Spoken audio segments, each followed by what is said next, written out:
AI adoption is increasing rapidly. This is bound to happen. But it's also dangerous at this point because we still lack the guardrails. Just consider Google's Flow. It can create videos with narration and dialogues. Imagine that in a world of propaganda and misinformation. The impact would be deadly.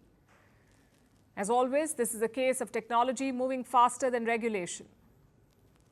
We cannot expect tech companies to slow down. We can only ask our governments to catch up. This week, Google unveiled its new AI tool called Flow. Now, Flow is a video generation tool. You type in the text or you type a scenario, and Flow turns it into a video. Let's look at an example first. Someone asked Flow to create a video of Pythagoras explaining his theorem in ancient Greece. Look at the output. The sum of the squares of the two shorter sides is equal to the square of the longest side. Here's another video, another Flow video of a military operation.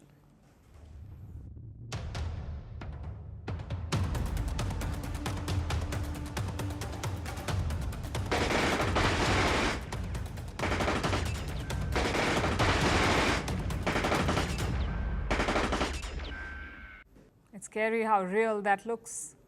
This is AI generated. But Flow has some added features. It can generate dialogues, it can create sound effects, and it can even give you different camera angles. And that is what sets Flow apart. Let's look at the broader implications of this tool. What are the top takeaways? Number one, AI is moving at an alarming rate. It took decades to go from mobile phones to smartphones. Same from chunky computers to sleek laptops. But AI is on steroids. In late 2022, it was giving written answers. By mid-2025, it is creating entire movie sequences. At the same time, AI regulation is largely unchanged. Takeaway number two, Google is back in the game. Many experts said that ChatGPT had taken the lead. Some even predicted that it would replace Google. But clearly, that's not the case. Of course, it helps when you're a giant like Google. They have all the money and resources in the world.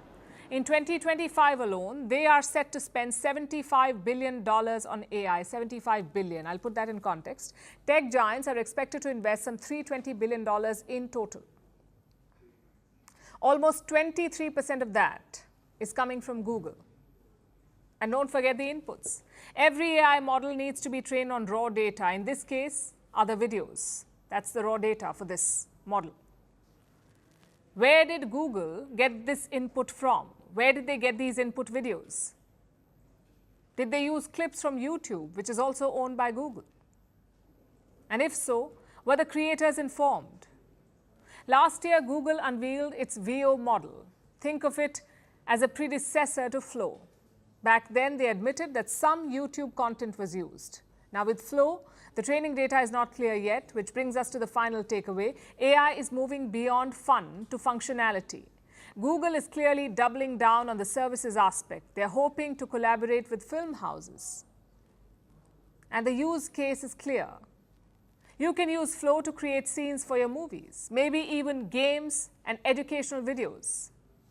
Meanwhile, other AI firms are looking at hardware. I'm talking about OpenAI. They are purchasing a startup called I.O. It is owned by a British designer named Johnny Ive. Now, he's the man who designed the iPhone, the iPad, the iPod, and the iMac. OpenAI has bought his company for $6.5 billion. So what's the play here?